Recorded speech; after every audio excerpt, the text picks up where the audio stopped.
Olá, tudo bem? O programa Cidadania já está no ar aqui pela UniTV e eu agradeço desde já a sua companhia na nossa programação, mas especialmente aqui no programa de hoje. Hoje no programa a gente vai falar um pouco de história, vamos relembrar, vamos trazer informações de antigamente, podemos dizer assim. Entramos no mês de março e para Tubarão, para aqueles que moraram aqui, nasceram aqui, a história de 1974... daquela fatídica história e tragédia da enchente, vem na memória, principalmente a cada momento de muita chuva, enfim. E o assunto é esse aqui no programa. Eu estou recebendo o autor deste livro e eu mostro para vocês, classe de 1955, A Coragem que Salvou Vidas, do escritor e reservista de 1974, o senhor Dilson, que já está aqui com a gente. Senhor Dilson, muito obrigado pela presença no programa e a partir de agora a gente vai relembrar um pouco dessa história da enchente, mas principalmente dos momentos emocionantes que foram salvar vidas, né? Tudo bem? Tudo bem. Muito obrigado pelo convite. Me sinto muito honrado e estou sempre à disposição, porque a gente que viveu isso aí está na memória, não esquece jamais. Isso é impossível de esquecer, que a gente vê essas tragédias lá, tipo Petrópolis, que eu revivo tudo que eu vivi aqui. Não dá para esquecer, a gente se lembra de tudo. Uma lembrança realmente bem perspicaz do senhor nesse momento, porque a gente vê aquelas cenas de Petrópolis, aqueles deslizamentos, enfim, né? Mas aqui houve a enchente naquilo que o rio tomou conta da cidade. Poucos foram os momentos de queda de morros aqui, né, seu Dilson? Sim. Mas foi a cheia do nível, né? Sim. Então, assim, a minha vivência, a minha experiência, que é inesquecível, não dá para esquecer jamais, eu tenho, assim, ó, o antes e o durante e o depois da enchente. O que é o antes?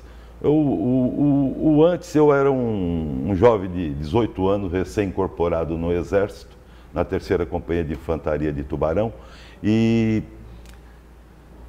nós incorporamos em 15 de janeiro de 1974 e essa enchente já foi em março de 1974, dia 25. Então nós não tínhamos experiência nenhuma, nós estávamos recebendo o treinamento básico, mas que, graças a Deus, conseguimos efetuar a nossa missão até com certo louvor. Porque os senhores estavam no quartel ou não? Não, nós estávamos já uma semana no campo de treinamento ali de São João, fazendo o treinamento básico, que é aquele de sobrevivência, patrulha na selva, em matos, e de repente começou a chover, e aquelas barracas que a gente ficava estacionado, de 2 em 2, de repente na sexta-feira nós amanhecemos alagados dentro d'água. E foi recebida a ordem do comandante Varela para nós virmos já para o quartel, que a coisa estava já tinha partes alagadas pedindo socorro. Mas na sexta-feira ele nos dispensou, mas pediu para que ficássemos ligados nas rádios, que para nós ficarmos de prontidão. Então todo mundo podia ir para casa, mas tinha que ficar. Mas sábado de manhã, já na primeira hora, já veio todos os rádios, compareça ao quartel, nós já começamos a atividade. Então, assim, já no sábado pela manhã, no dia 23 de março, já começamos a evacuar o pessoal ali da Comasa, Passagem, Madre, ali a Vila Carlos Gomes. Só que assim, nós levávamos móveis, o pessoal levava os pertences, estava assim meio devagar na parte da manhã. Na parte da tarde nós só dizíamos assim, ó, só leve o que é necessário, roupas, documentos, comida, e o pessoal botando em cima do caminhão. Só que nós trazíamos para o Otto Forchute, ali o ginásio, e para o João 23. Isso tudo de caminhão, né? De caminhão, subindo em caminhão, tal, né? E nós viramos o sábado o dia inteiro nisso aí, chegamos no domingo, já tivemos que evacuar o pessoal do João 23, do Otto Forchute, por Ercílio Luz. E nós viramos à noite fazendo isso. Aliás, a base do quartel ficou no Colégio Ercílio Luz, né? Não, foi isso? Depois, isso aí foi no domingo já. Então, assim, no período de domingo, nós efetuamos diversos, por todos os lados, o socorro ao pessoal. E nós não tínhamos equipamentos nenhum. Nós não tínhamos corda, não tínhamos colete salva-vida, não tínhamos nada. Nós íamos na coragem. Entrávamos em lugar bem... Eu praticamente eu sobrevivi em 2 lugares que eu achei que eu não ia voltar, pela correnteza. Mas você ia pela coragem, você era novo, tinha coragem de fazer isso. Então a gente tinha força também para isso. Sim. E isso foi domingo. No domingo começou, no sábado chegou um helicóptero da FAB, baixou no campo do quartel e começou a fazer socorros em outras regiões. Só que no domingo começou a encher o campo do quartel. Isso à tarde, começou a alagar também. E chegou outro helicóptero. Então nós fomos para a Praça da Catedral com a equipe, derrubamos os postes de iluminação que tinha ali, para o helicóptero pousar ali. Certo. E no domingo à noite, eu cheguei de caminhão lá, tipo 5 horas da tarde, no quartel, começamos a tirar a sacaria da cozinha, que era o rancho, como a gente se diz, para salvar, para trazer por esse luz pelo menos comida, fogão, botijão de gás, para tentar trazer comida. Só que foi assim, na saída, quase não conseguimos mais. E alguns militares, inclusive o comandante Varela, mais um soldado e uma família esmeraldino ali da passagem, ficaram ilhados ali dentro, porque o socorro, quando eles conseguiram socorrer eles, não conseguiram sair mais. E aí só saíram de helicóptero? Só de helicóptero na segunda-feira de manhã. Porque daí na segunda-feira, no domingo à noite, nós viemos por esse luz. Já isso meia-noite. E ficamos até amanhecer o dia, só que aí vem aquela tristeza, né? Segunda-feira encheu tudo. Foi rápido, né, Foi rápido. Você olhava para um lado, era mar, olhava para a mar, era mar, olhava para a mar esquerda, mas era um mar de água.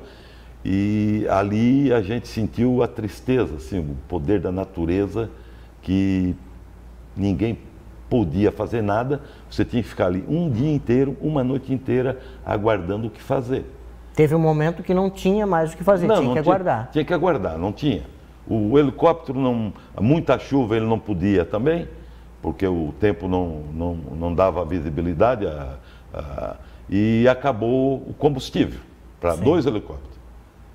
Aí ficamos ali trancados, numa situação ali, nós ali cuidando do helicóptero e tal, até que veio o socorro de combustível até em Bituba, da base aérea, que daí ele conseguiu ir lá e trazer combustível. Mas assim, e esse período de cheia, já nisso aí já começou os roubos nas lojas. Já começou os saques em supermercado. Sim. E aí nós entrávamos com água, com fuzil, ali na Rua Lauro Milho, Rua São Manuel, Marechal Deodoro, afastando os saqueadores. Mesmo com um nível de água, com água pela subindo, cintura, os saques estavam acontecendo. Já estava acontecendo. E aconteceu, vários. E já na segunda ou terça-feira, o saque a um supermercado, ali na Praça Oswaldo Pinto da Veiga, nós não conseguimos conter o saque. Porque era muita gente para pouco soldado conter. Então deixamos eles invadir, levaram tudo que tinha nas gôndolas do supermercado e nós conseguimos aguentar o depósito. Foi aonde nós conseguimos carregar num caminhão e levar por Ercílio Luz, que conseguiu, porque lá já tinha mais de 1000 pessoas de civis. Para atender as famílias também foram tiradas das casas. Que foram tiradas das casas.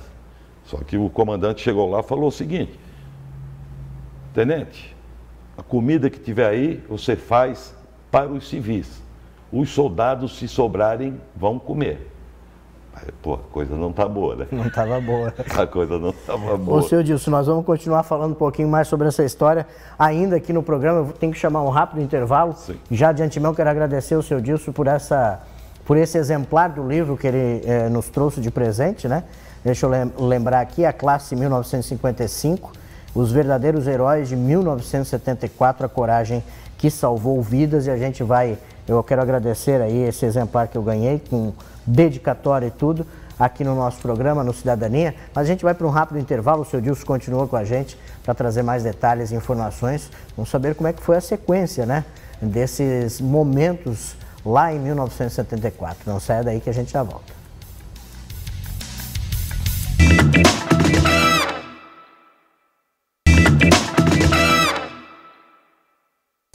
A gente já está de volta com o programa Cidadania, hoje aqui pela UniTV, trazendo informações, relembrando a história de um momento de dificuldade, mas acima de tudo, daquele momento de reconstrução que foi a enchente de 1974. Esse é o primeiro programa de março aqui do Cidadania e por isso a gente trouxe aqui o seu Dilson Antônio Piovesan, que ele é reservista de 1974.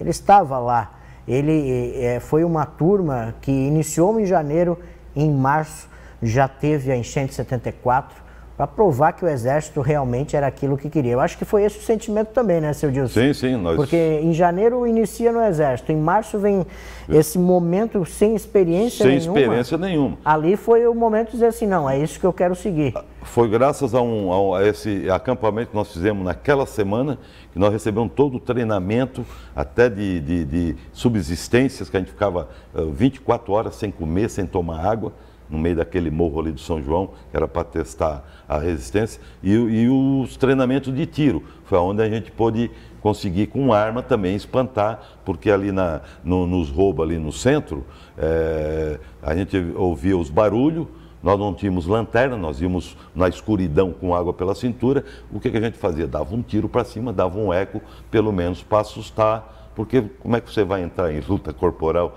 numa situação daquela? É muito difícil. Então, assim, e depois, assim, aquela parada ali do domingo, da segunda e da terça, que ninguém mais pôde, você via a tristeza na cara das pessoas. Você viu ali, que ali, a gente vendo aquela tragédia ali de Petrópolis também, a gente imagina a mesma coisa. Todo mundo ficou nivelado por baixo. Ninguém era arrogante, todo mundo era humilde, tá entendendo? Que todo mundo viu a tristeza que era. Os senhores ficaram no Colégio Hercílio Luz como base, né? Sim. Alguns dias ali parados, esperando a água baixar. Sim. Evitando alguns saques, enfim. A partir de que momento que foi autorizado não sei se o nome é esse, mas a varredura para começar a tentar resgatar mais algumas pessoas? Sim, ou já buscar vítimas? Aí já estava quase impossível, porque começou a baixar as águas, a lama praticamente não tinha mobilidade de caminhão, só se você tivesse um guindaste, um trator de esteira para se movimentar. Sim. Não tinha como, era muito difícil. Você tentava chegar, vamos dizer, o caminhão tentava chegar lá no Colégio Galote para distribuir comida lá, que a gente estava recebendo já, era um cenário de guerra. Parece Sim. que Tubarão tinha sido bombardeado. Você via as ruas todas de perna para cima, os trilhos retorcidos, a margem do rio praticamente foi quase tudo destruídas. Era um cenário de guerra, era um desespero total, era muita gente pedindo por socorro e você não tinha como, você não tinha recurso. Que pontos que não teve inundação, mas que os moradores ficaram ilhados, podemos dizer assim, seu Dilson? O senhor lembra? Além da catedral, onde foi a catedral e Hercílio Luz, onde foi base também? Congonhas, São Cristóvão, aqui o Maitá, uma partezinha de cima aqui que conseguiu se livrar, e o resto aí você não vê. Aqui no Morrote, parece que teve alguma situação aqui que a água não chegou, mas era uma situação muito difícil. Quase que 100%. Quase 100%, porque lá de cima no Morro da Catedral, sem a existência de praticamente nenhum edifício daquele ali, você via a cidade inteira ao redor. Você olhar para todos os lados, você via só água, era um mar de água. Você só via os telhados das casas. Você olhava para o Maitá, só via o telhado. Você olhava lá do Morro do Canudo para baixo, você só via o telhado. Aqui para oficinas, era a mesma coisa. Era uma coisa muito triste. E depois que baixou a água com a lama, os saques continuaram. Foi difícil conter. E os senhores auxiliaram na retirada de lama também para começar a limpar a cidade, podemos dizer assim? Não, mas daí logo em seguida a prefeitura conseguiu já se movimentar. O prefeito Dr. Moto já começou a trazer as máquinas, porque nós não tínhamos. Agora nós temos uma vantagem agora em Tubarão, porque a nossa terceira companhia de infantaria motorizada, ela já foi dado a solenidade inaugural para o ano que vem, vai ser a 14ª Companhia de Engenharia de Combate. Sim, já houve a transição. Ela vai ter uma transição de um ano. Né? Até o ano que vem ela começa a se transformar. Só que já está vindo patrola, reta escavadeira, vai ser uma engenharia que monta uma ponte sobre o Rio Tubarão em poucas horas. E isso não só para casos emergenciais, né, seu Dilson? Sim, esse é operacional de guerra, operacional, né? Mas num caso de emergência vai entrar em ação, é claro. Isso aí é muito bom. Mas assim, o que eu senti nessa enchente, concluindo todos os pessoal que deram os depoimentos para o meu livro, você vê a importância da água.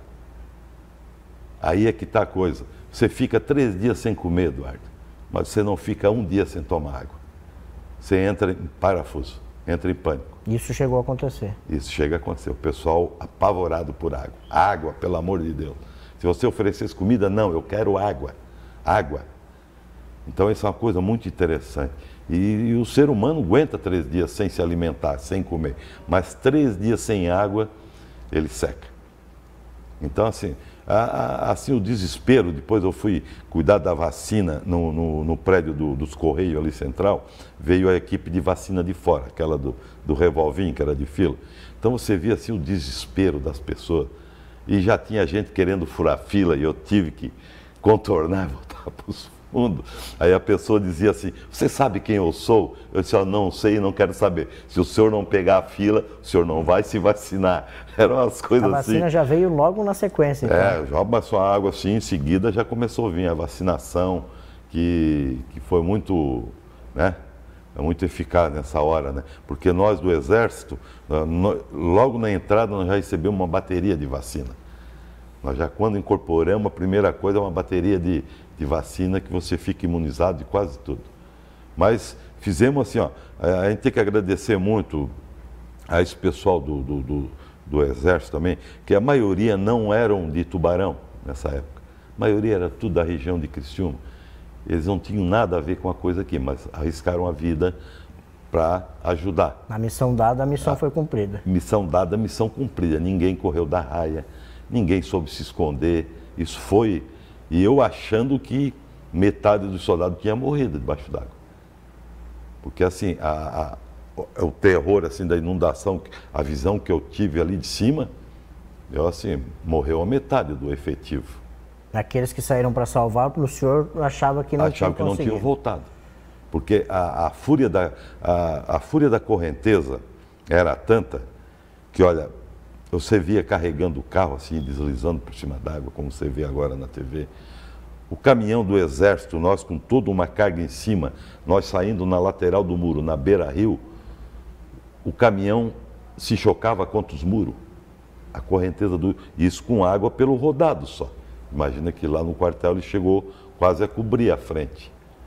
E depois, assim, para distribuir esse pessoal para segurança, supermercado, mercadinho, cooperativa, com o pessoal. Porque se nós não evitássemos o saque, poucos iriam levar muita comida e muitos não teriam nada. Lá na frente ia ter consequências graves. Consequências graves, porque alguns vão lá, pegam um saco de açúcar e levam embora. Para quê? O senhor lembra de quantos soldados eram na época?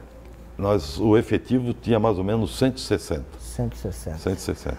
Continua com a gente, seu Dilson. A gente vai chamar mais um rápido intervalo aqui no programa Cidadania e vamos continuar falando sobre a enchente de 74. Nessa terceira parte, eu quero saber um pouco de hoje. Como é que é o sentimento, seu Dilson, de ver a cidade reconstruída, o desenvolvimento, mas também a situação do Rio Tubarão, que muito preocupa a muitas pessoas, principalmente daquela época. Não saia daí que a gente já volta.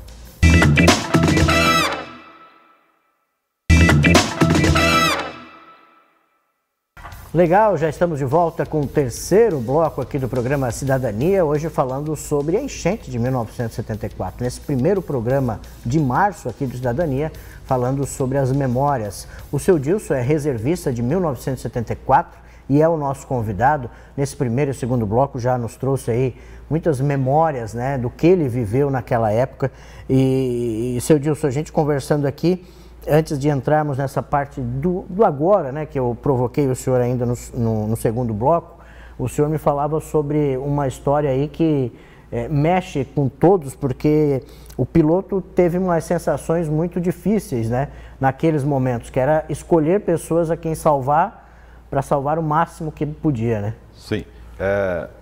Eu levei mais ou menos uns 6 meses de pesquisa para me conseguir encontrar esse piloto da FAB que atuou aqui, certo? Ele mora em Florianópolis, aposentado,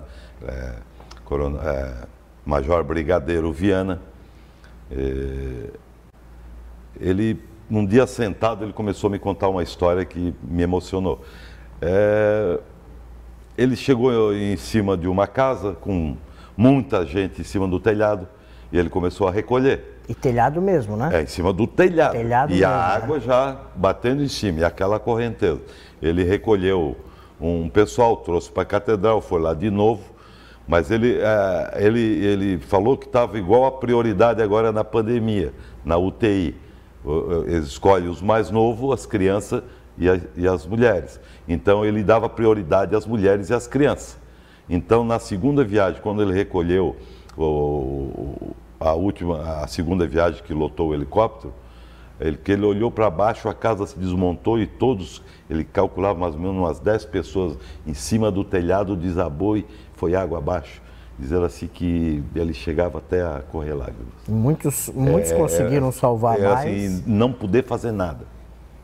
Diante da força da natureza, você se torna incapaz, você não consegue fazer nada. Os dados da época demonstram aí 199 mortos, né, que foram pessoas que infelizmente não sobreviveram.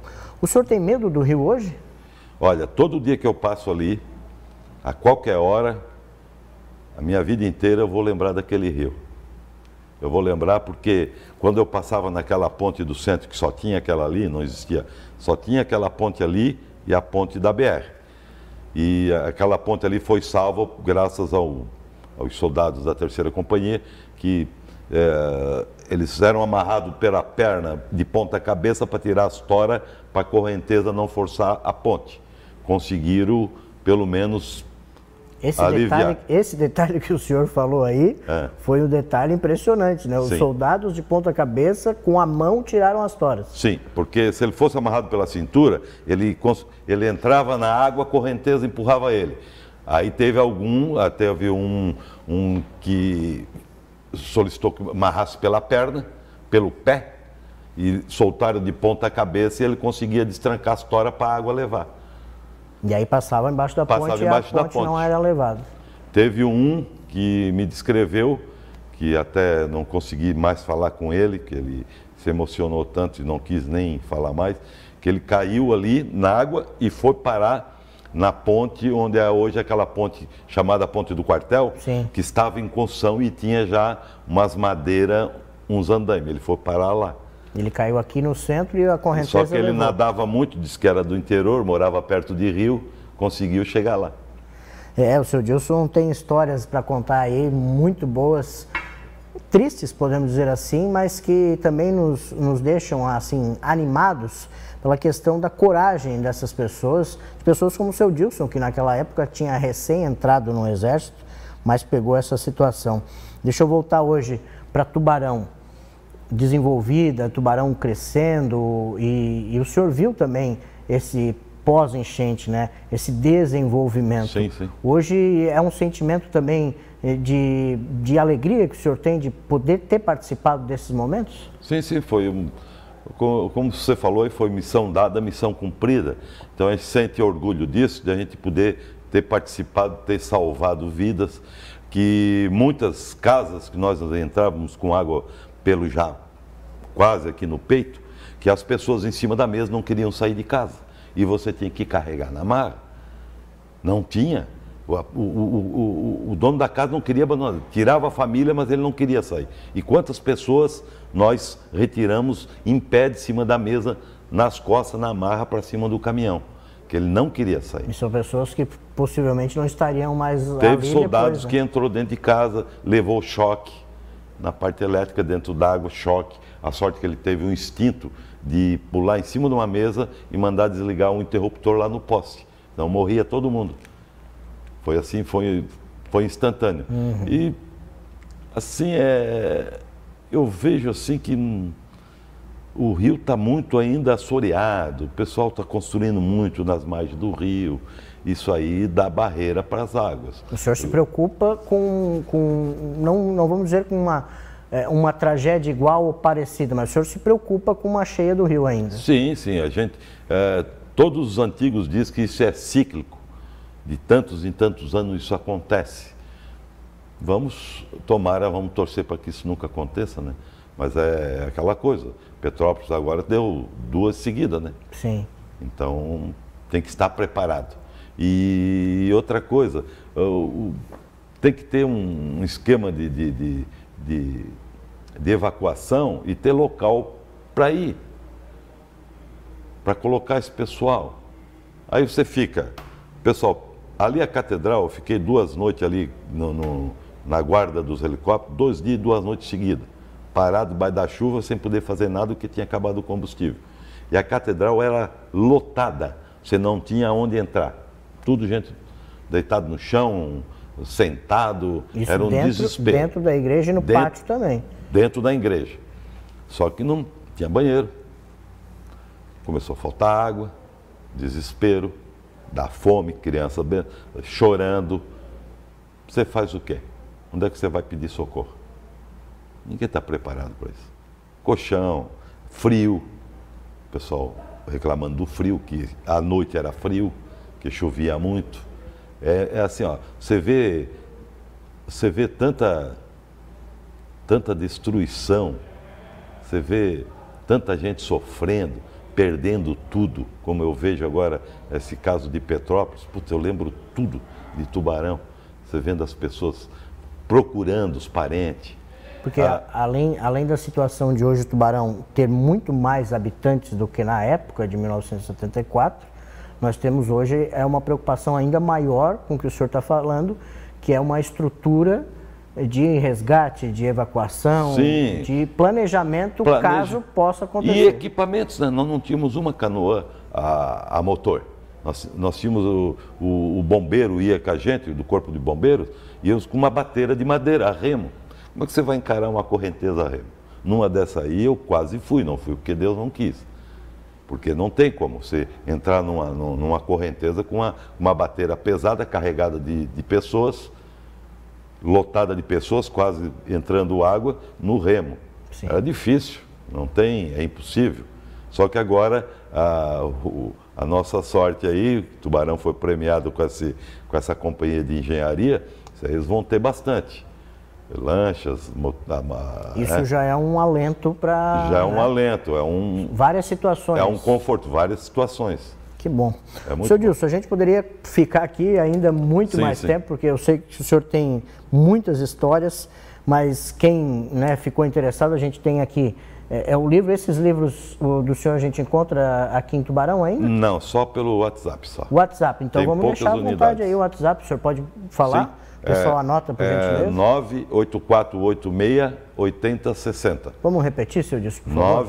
98486-8060. E tem Legal. Poucas unidades. Depois a gente coloca aqui também na tela ali, né, para as pessoas poderem anotar certinho, entrar em contato com o seu Dilson. Muito obrigado. Tem mais um minutinho? Sim, muito obrigado aí pela sua participação. E fique à vontade. Tá. Aí ocorre também nisso aí, depois que no meio de tanta desgraça existe as piadas, né? Um senhor chegou com o piloto da FAB ali na frente da catedral e perguntou para ele quanto é que ele cobraria fazer uma corrida até a Estiva. Uma corrida de helicóptero. Uma corrida de helicóptero para levar ele até a Estiva. Naquele momento trágico. O piloto disse que riu, dizendo assim, tem esses momentos que deixa a gente um pouco menos estressado.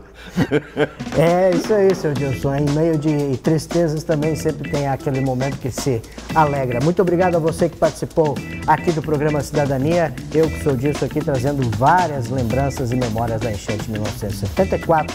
Um abraço e até a próxima.